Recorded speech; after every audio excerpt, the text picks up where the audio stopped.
Mommytrack Daddy Whispers Podcast is now called Birth Agni Podcast.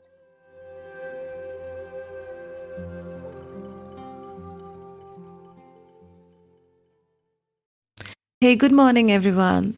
Thankfully, it's not raining today. However, the last couple of days were really, really harsh.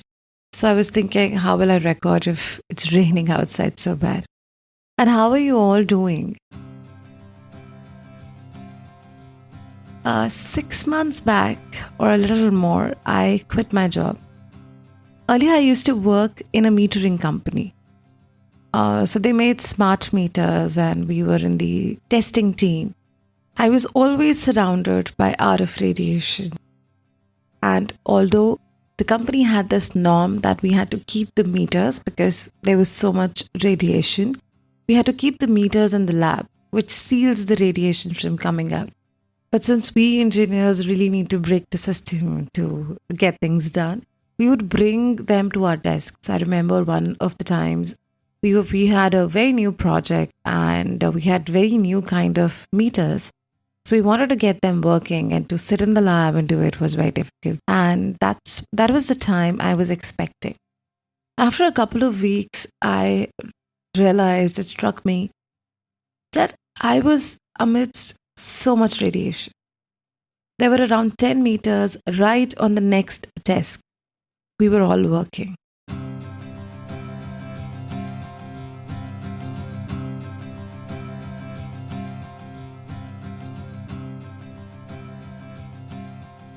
My name is Divya, and you're listening to Mommytrack Daddy Whispers Bite-Size-Pregnancy series, the aim of which is to provide you enough information so that you can make informed decisions throughout pregnancy.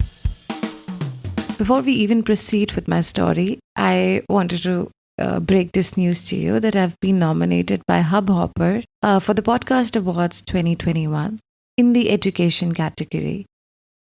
And later I was thinking that it's so sad we do not even have a birth category for podcasts.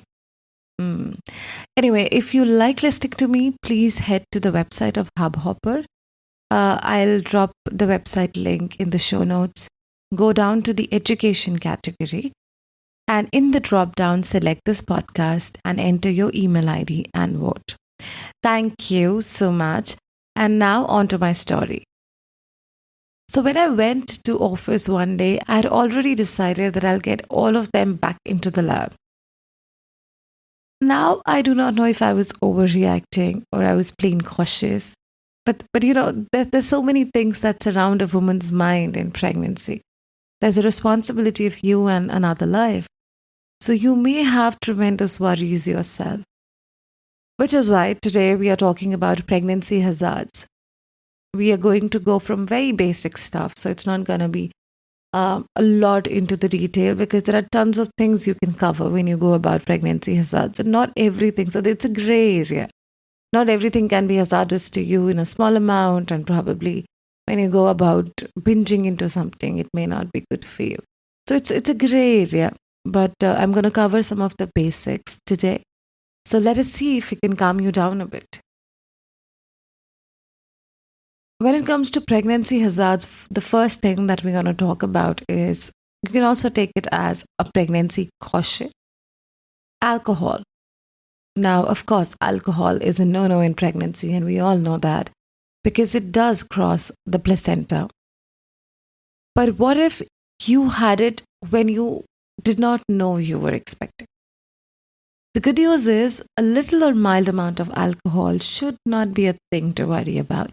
However, it makes great sense that if you had alcohol around the time that you were already pregnant, you realized a month later. Let your doctors know on your first visit of confirming pregnancy. The second hazard is smoking. So you should not smoke yourself, but you can be a passive smoker. You can be a secondhand smoker.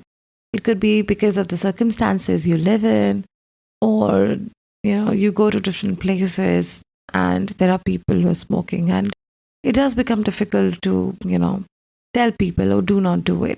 But the kind of awareness, if there is an expecting woman around you, one should really stop smoking or find an alternate area to do it. is difficult, and we do not really have smoking zones here in India in most of the places. So it does make sense to minimize your exposure to smoking, however you decide to do it.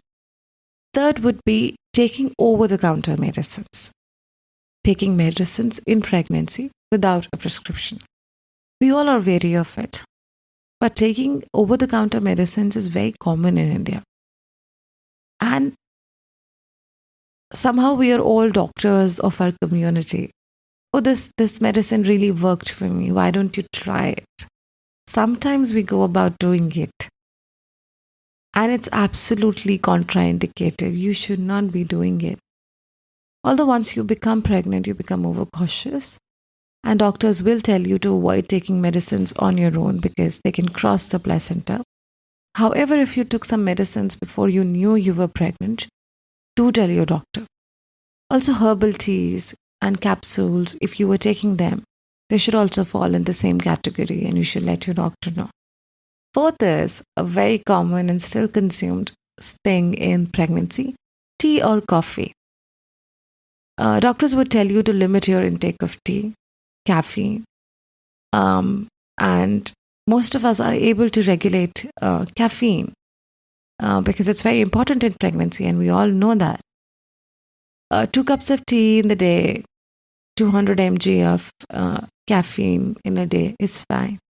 However, sometimes we do not know there is hidden caffeine in many processed foods, such as chocolates, cold drinks.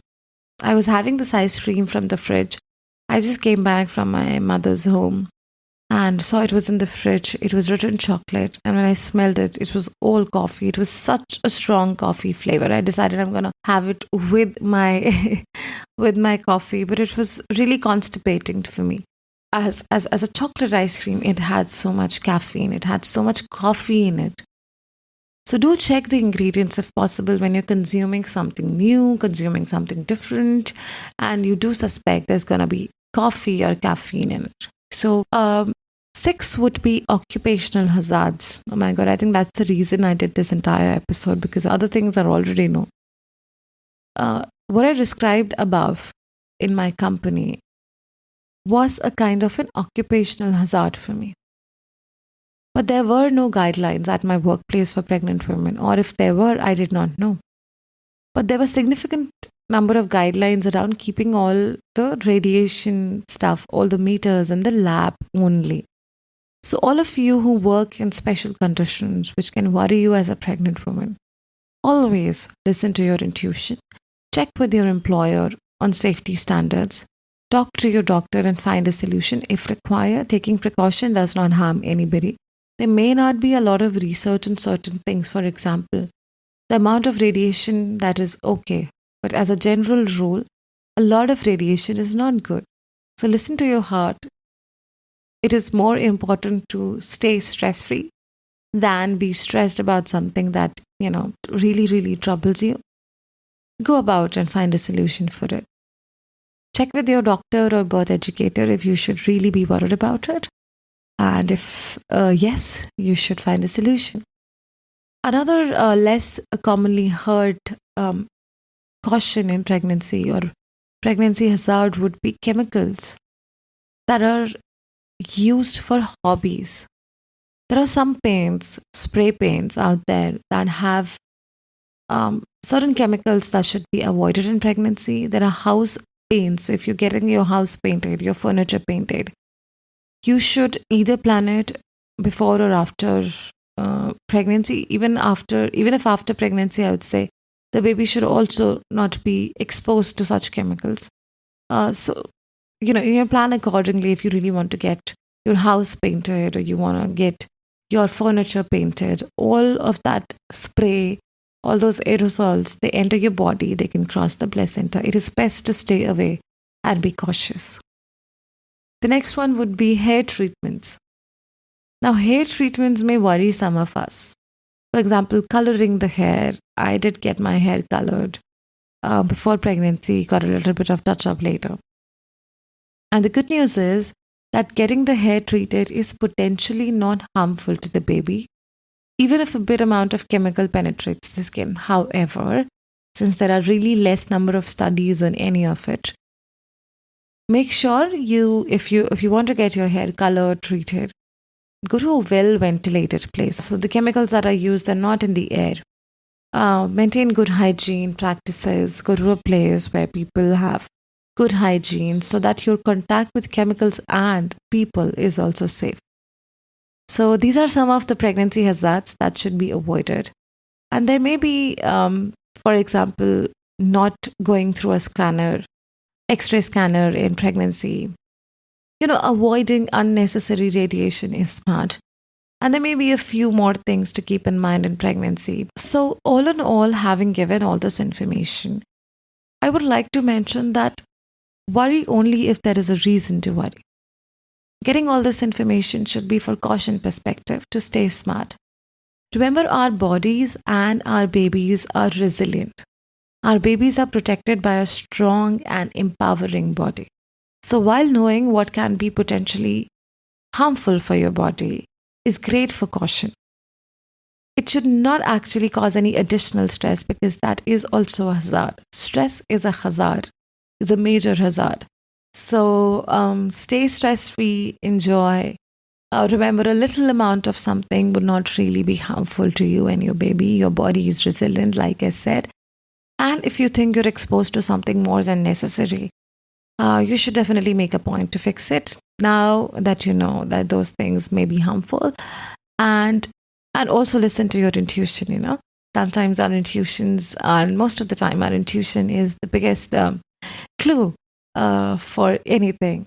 So to be mothers, second-time mothers, hope you've been rejoicing that beautifully growing belly when you're caught unaware caressing it. We all do it, You're watching television, talking to somebody, we are unaware and we are caressing the baby, touching it.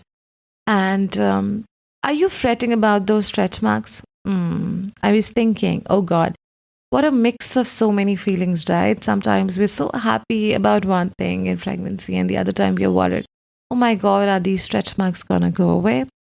So tell me all about it. Tell me about your worries. Write to me on my email ID. The name of the podcast without the word podcast in it. That's the email ID address @gmail.com. You should definitely tell me what we should talk next. What I'm thinking right now, because it came to my mind all of a sudden about stretch marks. So we can talk about stretch marks. But if you really think there is something else that you would want to listen to, do let me know. Write to me. Help me with what you want to hear next. DM me on Instagram or mail me, or however you would like. I am on Insta by the handle @Divya Kapoor Books. Lots of love to you all, and remember, you got the power. Stay tuned.